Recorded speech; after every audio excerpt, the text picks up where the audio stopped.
but there's a passage in your book I read earlier on that says, I'll read it out here.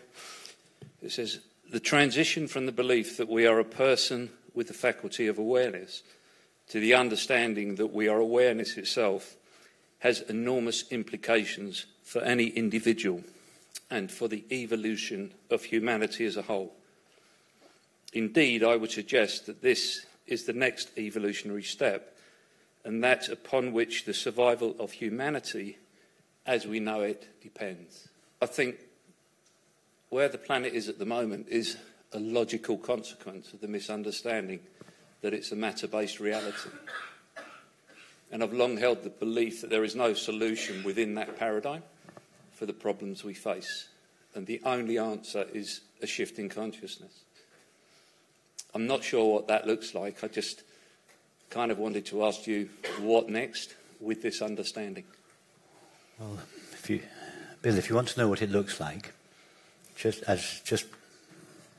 hang around this community, as you have been doing for the last week. The quality of relationship, the quality of friendship that we share here is, just as you said or quoted, I can't remember which, that the extent of the despair felt by many people on the inside and the extent of the conflict experienced by individuals, communities and nations are the inevitable consequence of the paradigm of separation. So the kind of quality of friendship that we share here is the inevitable consequence of this understanding of our shared being. Well, this is what it would look like. We're a group of extremely diverse people, and yet we're all brought together, but really by one understanding.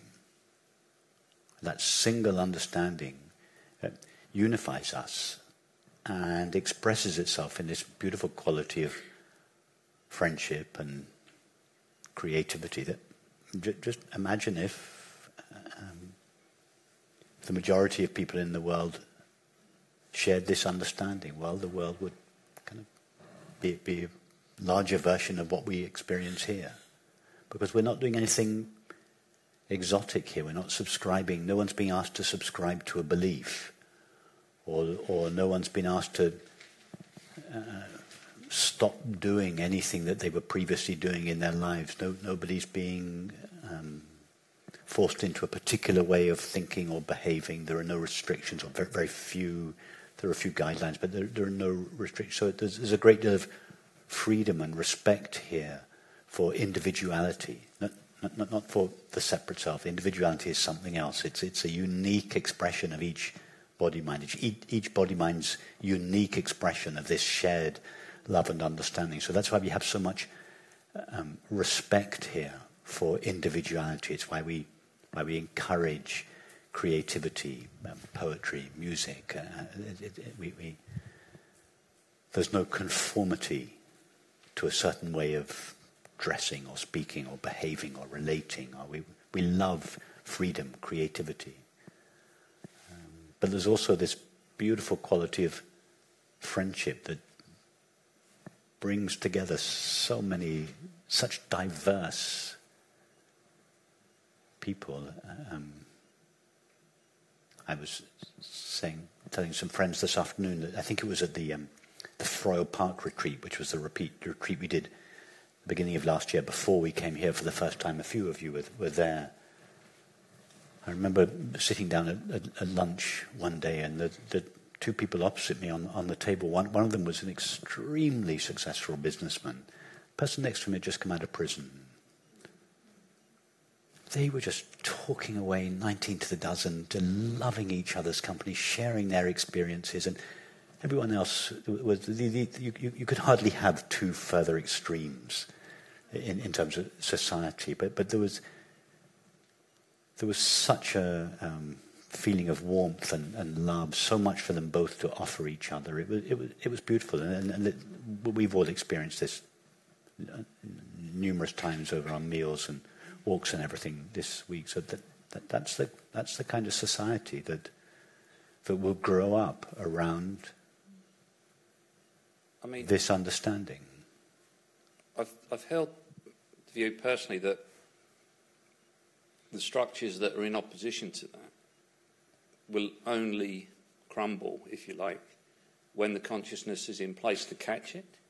When the consciousness is ready to catch that, if you see what I mean. So when we've evolved to allow that old system to pass. And it feels at the moment, to me, we're in the middle of a crumbling edifice, if you like. Those structures are falling apart around us, and this consciousness is key to catch that. But I think you're right, Bill, that both are happening at the same time. We're witnessing the crumbling of old structures, and at the same time, this understanding is making its way further and further out into society. It used to be enshrined in the esoteric traditions. When I first went to College House in London, the Study Society, in the mid to late 70s,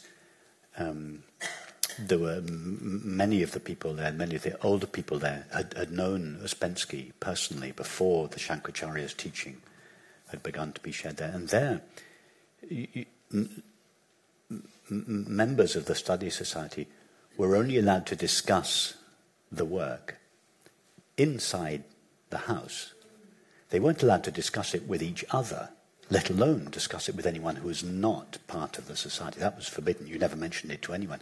But they weren't even allowed to discuss it with each other outside the house. That was the kind of restriction.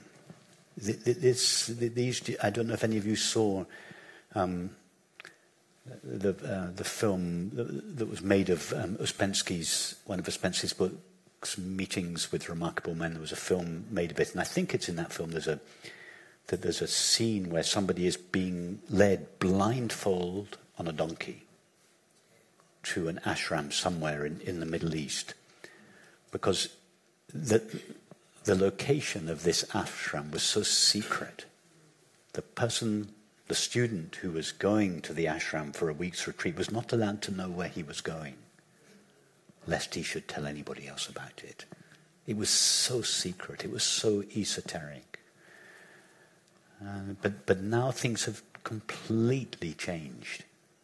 And this understanding is someone, was it you, Benedict? I can't remember, I think it was you, Ben, saying was it at breakfast this morning that the entire, just this expression, of course there are many other valid expressions, but this expression of the non-dual understanding, the whole teaching is available on my YouTube channel to anyone for free, for anyone for free that has a computer. So, and then with the Luminous app, the idea is that it will reach even further into the community. So this understanding is now being made freely available to vast numbers of people, and that's a beautiful thing. So yes, the structures are crumbling, but at the same time this understanding is making its way out into the community, outside the small bubble of the religious and spiritual communities. So I feel very hopeful about that. Well, thank you, and I'm glad you share my optimism. Yes, I think sooner or later the truth must prevail, simply because it's the nature of reality. It takes too much energy to sustain the lie. Yes, it doesn't take any energy to sustain the truth because it's the natural condition. Sooner or later, I think the truth will prevail, and that humanity will align itself with it.